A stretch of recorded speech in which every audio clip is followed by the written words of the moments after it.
What's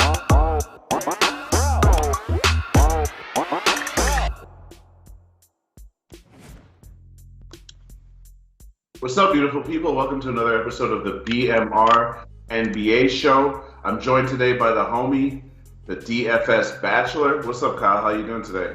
Good, man. It's Friday. I'm ready for the damn weekend. I'm ready for some football on Saturday. I'm ready for the playoffs. I'm ready to sleep in just a little bit. Happy we got the sweaty cover last night due to a flurry of free throws in that Knicks Celtics game in the last 20 seconds, which got us the over. So far, so good. Cheers to everyone, and hope everyone's having a good week. Yeah, so I actually hit my play in that Celtics game. I had Celtics minus a half in the first quarter. They ended up losing again in the Garden to an RJ Barrett 3 off the glass. Congratulations to the Knicks. The Celtics only put up 105 points, which is just not enough to get it done. They only scored 42 points in the second half. Yeah. Didn't they have 38 in the second quarter too? A huge second quarter. Thank you, because you just took the words right out of my mouth. They had 42 in the second half and 38 in the second quarter. So if that's what they're going to do, then they're going to be the team that I can see. Because people got mad at me yesterday for talking as much shit as I was about the Celtics. But if you watch that game, everything I said about them is exactly why they lost that game. So not to say that I know or I'm some Celtics expert, but what I can say is that's why they don't get my money on a regular basis. Yeah. I was betting the spot, and the spot was that they had lost a heartbreaker the night before at home, a game they shouldn't have lost. Super short trip from Boston to New York. Playing in the Garden, be hype in the first quarter. But I specifically said that doesn't mean that they're going to win the game or cover. So I'm glad that I kind of read that situation right. Speaking of reading situations right, I did not do that in Golden State Pelicans. I took the Warriors. Super disappointing performance by the Warriors. Again, they didn't even score 100 points. So you can say you can blame it on a lot of things. But in the modern NBA, if you're not going to score 100 points, or better yet, if your opponent scores 101 points and you lose, you just didn't play well. So. Isn't that crazy to say? When you go back and watch The Last Dance, right? When you watch the Michael Jordan documentary, you look at those NBA Finals games and it's 78-74 with 3 minutes to play. It's crazy how different the NBA is now, right? Well, the funny thing is that it's just the pace is a lot faster. They don't call things are called very differently. You can't hand check like you used to. So the teams get into the penalty a lot faster. There's so many reasons, and obviously. Teams are attempting twice as many threes as they were back then. Exactly. Right? So, yeah, and everyone can shoot now. Everyone can shoot. If you go and look at the team that takes the least amount of threes in the league right now, they would be by far the leaders back then. So it's just it's just the game is played differently. I hate having those debates. What's better? What's worse? I don't know what's better. What's worse? I could tell you the only thing that I don't like about today's NBA. Way too many guys that can't shoot that shoot threes. I still don't understand, and I understand numbers very well. So don't fucking tell me I don't understand numbers. I don't understand the logic of you can't shoot, but because you're open, you're gonna shoot it, motherfucker. You're open for a reason. It's because you can't shoot. Anyways, let's get into today's games. That's what y'all are here for. Esteban, whenever you're ready, let's rock and roll, son. So first up. We got the Bucks and the Nets in a game that I love. No Kyrie, my homie's not there.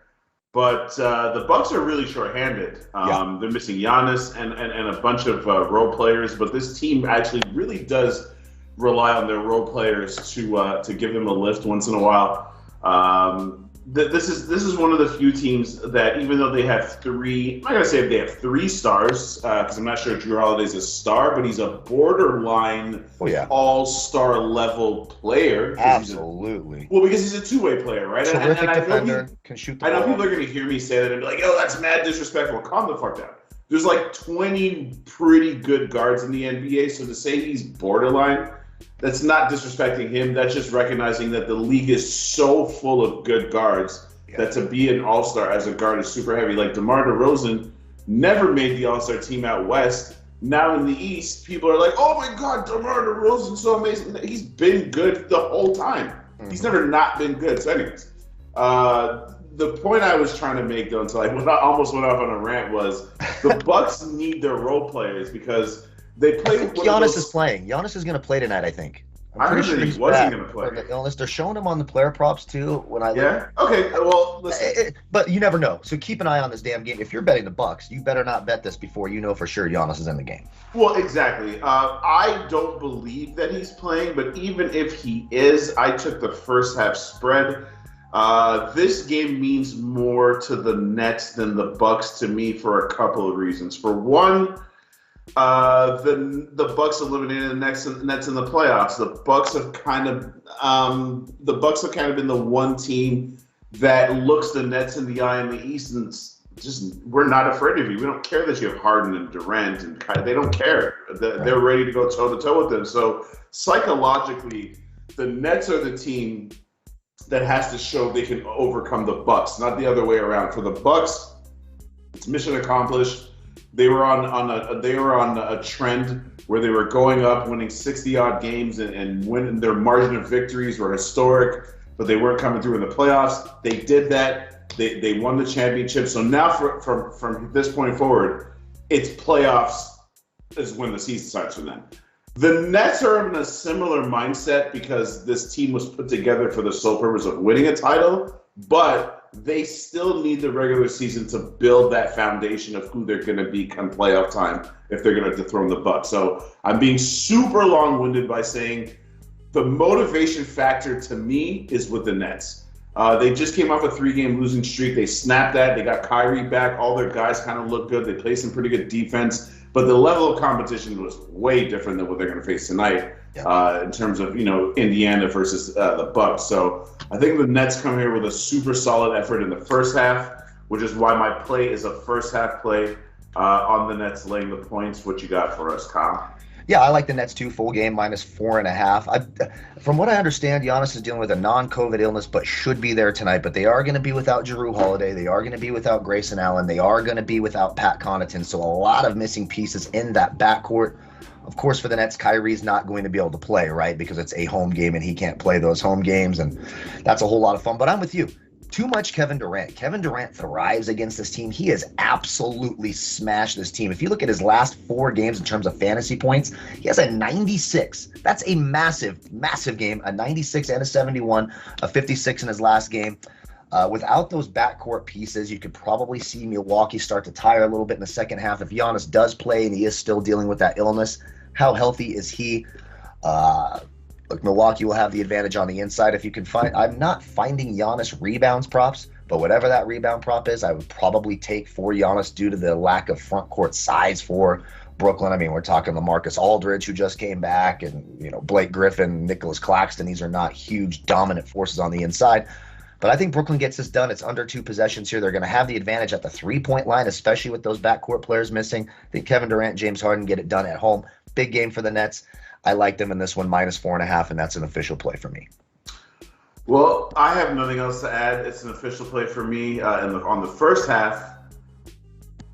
Esteban, let's get to the Raptors Jazz. And I'm going to kick this one over to you, Kyle, since I went kind of long on the first one. You got any looks in this game? Okay, well, this is my fault, right? When we're making the production sheet, I put this game on here thinking it's a good game. But when you look at Utah, these are the players who were out for Utah.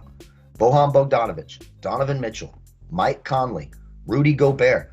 This team is exponentially shorthanded. Rudy Gobert may not play. Jordan Clarkson may not play. So who the hell is going to be playing for Utah, right? So it's Toronto or nothing. If you want to bet this game, I would live bet it, honestly. You don't want to take the Raptors -11.5 over Utah, no matter who's there. You're going to see a lot of guys like Danuel House, who just got signed to a 10-day contract. He's probably going to have to play big minutes for Utah. Eric Paschall is probably going to have to play big minutes for Utah. Royce O'Neal is banged up as well. This entire rock, I honest to God could not tell you right now what the starting 5 is going to be for Utah, so I would certainly wait for that.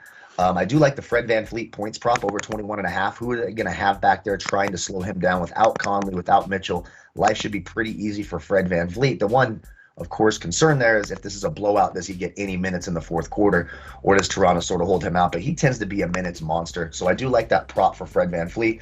Live bet this one. If you're betting it before the game, it's Raptors or nothing. There's nobody there for Utah today. So it would be the Raptors for me, but I would prefer to live bet this. Hopefully Utah can put a few baskets together early on, get yourself a better number, and then jump on the Raptors.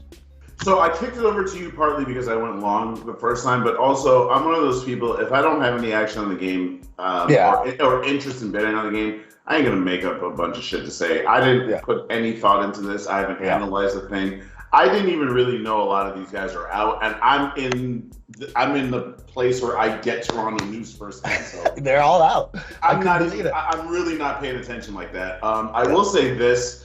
I do have some very strong interest in the Fred VanVleet points, rebounds, assist props. As long as he's playing this way, I heard the Raptors. I heard Nick Nurse the other day. My brother's watching the news, and I heard Nick Nurse, one of the local Toronto interviews. Nick Nurse is like, if our record was a little bit better, Fred VanVleet should definitely be in the MVP conversation. I was like, son. If you don't go to a goddamn mechanic and get them brakes checked, pump your goddamn brakes, Nick Nurse. Yeah, he's playing very well. Will Fred VanVleet ever be in an MVP conversation on this planet? No, son. He will not be. Stop your goddamn nonsense. Remember the good old days when he was just a backup point guard, a nice little hard trier that came out of nowhere, and now all of a sudden Nick Nurse won. I mean, he's absolutely elevated his game. It's a great story for the NBA. I mean, this guy was just a virtual nothing backup, and now he's, Fred VanVleet has an argument to be considered one of the greatest or one of the best undrafted players of all time because Fred VanVleet makes like superstar money, and he didn't even get drafted. I know his backstory pretty well because in Toronto, obviously on the Raptors, on like NBA TV in Canada, they tend to show more Raptors news when there's no games going on, right? So they got this whole backstory about VanVleet being from the Chicago area and how he got to college and blah blah. This dude this dude bet on himself and it paid off. So I have nothing but respect for VanVleet, even though I sound like I'm disrespecting him. I just hate when coaches talk like they don't know what's what. Like, stop it already. So that being said, though, VanVleet, had a span of 3 straight games dropping 30 a game. He didn't. I don't think he hit the props, rebounds, assists total in the last game, even though they beat the Bucks, because that was like one of those weird games where like the Bucks only scored 34 points in the second half. Like the pace of that game in the second half was weird, bro. The Raptors slowed it down to a crawl in order to win that game, and VanVleet actually took Gary Trent took more shots than him, Pascal Siakam took more shots than him, and that could be the case tonight because with a shorthanded Utah lineup, he might just look to get his guys involved. But that's why I want his points, rebound, assist prop. Because he's actually he doesn't get the credit he deserves. He's a pretty good playmaker. He's not just a shoot first guard. So I think I've talked long enough about this game. I have no look on the game itself. And I think Blink makes a good point. There's a chance this game gets canceled, right? If there's just not enough players for Utah. So I'd keep an eye on that too. Yeah. Well, first of all, you already know. I don't know if you know what's going on in Canada. Toronto's the only team in the league playing in empty stadiums like the COVID days. There's no fans in the stands in Toronto. Oh, Jesus. So I did not know that. Yeah. If any team will cancel a game, it's going to be the Toronto Raptors. I promise you that. So with that, let's move on to the next game. That's the man we got. Wizards and Los Bulls. All right. So, you know what, Kyle? I just rambled. I'll kick it to you, brother. I got a look on this game, but I'd like to hear your thoughts first. Yeah, look, I like the Bulls here. I do. Now, Bradley Beal's been really, really good against Washington or against Chicago. He's been sensational, and there's sort of this like head-to-head thing going on. Someone's talking about it in the chat box, and they're absolutely right.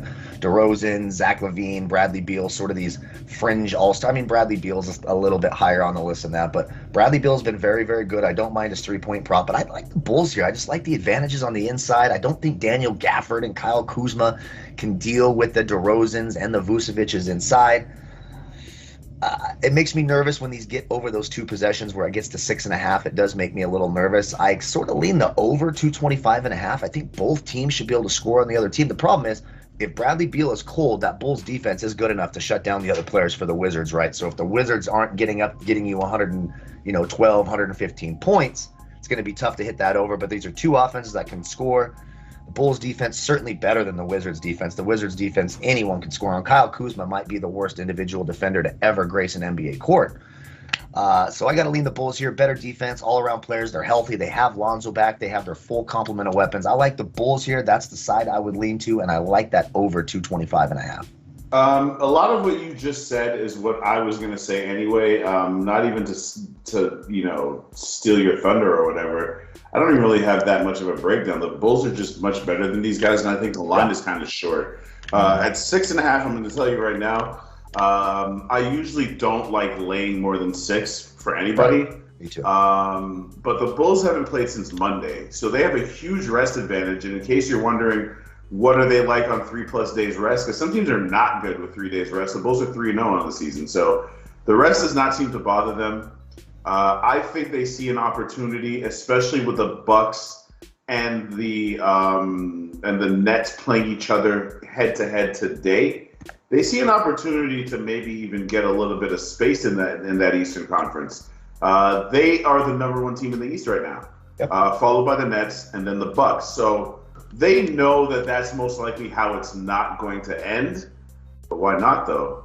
They've won 8 games in a row, and they were doing that. Obviously, DeMar DeRozan had to hit a couple buzzer beaters for that to happen. But the point is, they were winning games all throughout the health and safety protocols issues that they were having. They never at any point made excuses or started dropping games or none of that. Their guys just next man up, and they get the job done. You kind of have to believe in the Bulls until the playoffs starts, because that's one thing we've seen it before. Teams, the new darling of the regular season doesn't always transfer that to the playoffs. So I'll reserve my judgment about how they can do in the playoffs.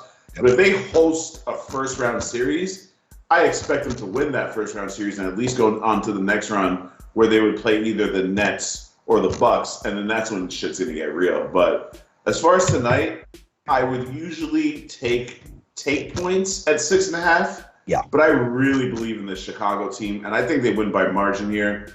The Wizards are not a good basketball team right now, and even though the Bulls are one of those teams that doesn't make a lot of threes, they take smart threes. They lead the league in 3-point percentage, so they don't make a lot of them because they don't take a lot of them. The Wizards don't have that problem. The Wizards don't make a lot of them because they can't make a lot of them. They are not a good shooting team. So whatever advantage you could think of for the Wizards, it does not exist against this Bulls team. I literally believe that this is one of the worst matchups for this Wizards team, even though the last game they played about a week ago was pretty close. Mm-hmm. I think Chicago is going to remember that and really come out with a solid effort, because at the end of the day, like Kyle said, this Wizards team does not play good defense. They're one of the worst defensive teams in the NBA. They don't cause turnovers. They're the 3rd worst team in the league at creating turnovers. They foul a ton. They're the 2nd worst team in the league in terms of opponent free throw rate, meaning teams get to the line the 2nd most against them of any opponent in the entire NBA. So it could be a long night. I'm taking Bulls. Unless you got anything else, Kyle. No, and I'll just throw in the Wizards stink on the road they as well. Stink. Might they as well. Stink. They're just not a good road team, and I like the Bulls fantastic at home, 13-4 on the season. I think the Bulls get it done. Love it. Hawks, Lakers. The Trae Young back problem makes it impossible for me to try and cap Atlanta right now. Right. Everything that could possibly go wrong for the Atlanta Hawks is going wrong. Listen, Trae Young is, I'm not going to use the word frail because that's disrespectful. I will. He's frail. Like Anthony Davis. He's pretty frail, bro. I mean, and I'm not, and I don't mean frail like Anthony Davis. Like Anthony Davis is like injury prone frail. Trae Young is just frail because he plays in a man's game. Like NBA players these days, compared to the past, we compared the 80s and 90s or the 90s or the old 90s basketball. Some of those guys, you could tell were in the gym all the time. Some of them, these days, most guys look like they hit the gym pretty hard. Does Trae Young seem like a type of guy that can withstand a ton of punishment. I think I'm just judging a book by its cover. And if some of you guys listening think I'm being disrespectful, I get why you would say that. But what I'm saying is, of all the injuries you would not want a guy like him to have, or any athlete, would be his back. Like, if he hurt his ankle or he hurt his knee, like, I think if Trae Young hurt his knee, he could still play the way he plays because he doesn't rely on his speed and quickness. He relies on his craftiness and his superior court sense in the sense that he's averaging 9.5 assists a game, and he's one of the best passers in the NBA. People can say whatever they want. This is funny in the chat box. Kyle Kuzma wears large sweaters. That's freaking hilarious because he does look like a guy that wears large sweaters. Kuzma does wear large sweaters. That's so funny. And like weird sweaters too, bro. Yeah. Anyways, sorry. I can't properly cap this game because I don't know what's going on with Trae Young. Yeah. It's Lakers. Listen, this line, if I'm just being honest, seems pretty disrespectful to the Lakers in this sense. If the Hawks don't have Trae Young, the Lakers are not better than one possession. They're not more than one possession better than the Hawks. Yeah. I gotta say they are. Just if you're gonna base it on anything, I'll just base it on the Lakers' defense. Just by virtue of their defense alone, they are at least one possession better than these guys. So I would say it's Lakers or nothing, but I don't have official look on this game, though. Yeah, I mean, I would wait for the Trae Young news. No Trae Young, it's all Lakers. I think that line's too short. Let's not remember, Cam Reddish, still very iffy. John Collins probably won't be there as well. So you're filling in with guys like Delon Wright, and I know you're bringing Gallinari, etc. Who's the other guy that's playing? Timothy Luwawu-Cabarrot has been starting for the Hawks. I'm out when Timothy Luwawu-Cabarrot is starting for you. Peace out. I'm out. Lakers should get this done. I'll make it short and sweet. And one of my favorite props of the day, the LeBron over 8.5 rebounds, minus 135. Not having to deal with John Collins in there as well. I think LeBron gets to 9 rebounds pretty easily if he wants to. Of course, you need an engaged LeBron, but it's a home game against Atlanta. The Lakers need to start winning games. I think the Lakers get this done. It was close to being an official play for me, but again, wait. With any NBA game, you cannot bet these games unless you're waiting till 20 minutes before tip-off because you just don't know who's going to be in, who's going to be out. If Trae Young is out, Lakers get this done easily. I like a minus 2.5. Yeah, I don't really have anything to add to this game, so let's move on to the last game here. Yep. Cavaliers-Blazers. Again, I could only look to the total here. Yep. I'm not laying 6 points on the road with the Cavaliers, and I think the Blazers absolutely stink. And I'm still not laying 6 points with the Cavaliers on the road. As for the total, it's 215.5, which is a pretty low total for a Blazers game, which really shows you the respect that bookmakers have for this Cavaliers defense, which is very much for real. Mm-hmm. You know who doesn't play any defense though? Unfortunately, the Blazers. They have the worst defense in the NBA. So the question is, are the Cavs how much more than their average of the Cavs going to score? The Cavs average about 108 points a game. I say they probably are good for a good 213 here, 214, which would mean that I need Portland to score 100 or less. I don't think the Cavs win by margin, so I actually think the over has a bit of value just because the Blazers defense is so bad that they're going to let the Cavaliers score more points than their average. I could see the game getting out of hand a little bit early, and then maybe the Blazers then coming back in the end and getting me that over. But again, as I'm saying these words, I can feel my arm hurting because I'm reaching so hard. Mm-hmm. So I say all of that to say I'm off this game, but my lean is to the over. At least you're reaching and it's not a heart attack. You never want those when you start getting to our age, that inner arm pain. You never want that. Hence why I have to head to the doctor. Yeah, this one's tough. I mean, it would be Cavs or nothing for me. There's nothing about the Blazers that make me want to take them in any way, shape, or form. But I will say the one play I like in here, and a couple guys in the chat box are pretty astute with this, I love Jared Allen tonight. I think he absolutely dominates. His points, rebounds, and assists is at 29.5. I think he goes way over that. If you look at his last 5 games against Portland, nothing less than 38 fantasy points. He put up a 54 last time. Nurkic and, hobbled Larry Nance and Nasir Little are supposed to stop him inside. I think Mobley and Jared Allen have a great chance at hitting 25.5 for Mobley, 29.5 for Jared Allen. I think they both go over that. I like that prop. If I'm betting aside, Cavs are nothing, but not a whole lot of interest in this game. I know this is off topic, but I have to bring it up. I was watching the Grizzlies play against the Cavaliers the other day, and before the game started, I was like, well, I wonder if John Morant's going to figure out a different way to score, because with Jared Allen and Mobley and even Markkanen hanging around there, he ain't going to be able to get to the basket. Yo, John Morant is a special talent, son. I was more impressed with that performance for the simple fact that there's at least 4 different times where Jared Allen is coming in hot, looking to swat the shit out of John Morant. John Morant's just hanging in the air, boom, high off the glass, left hand finger rolls. This guy's amazing, bro. Yeah, he's really good.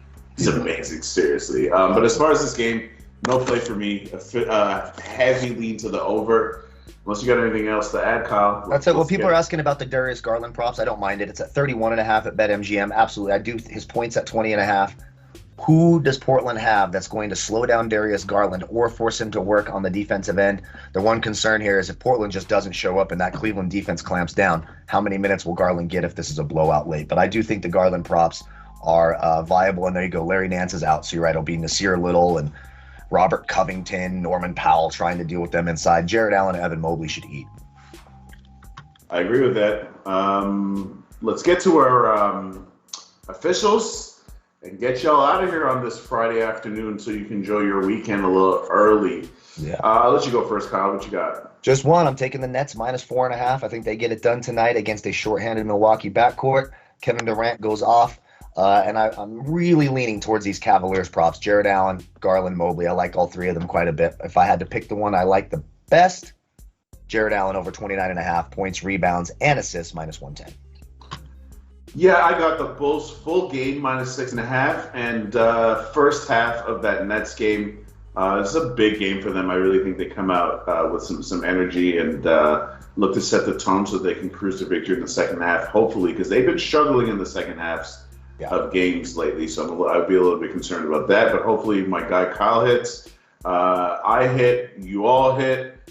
Thank you for joining us as always. It's been a pretty good week.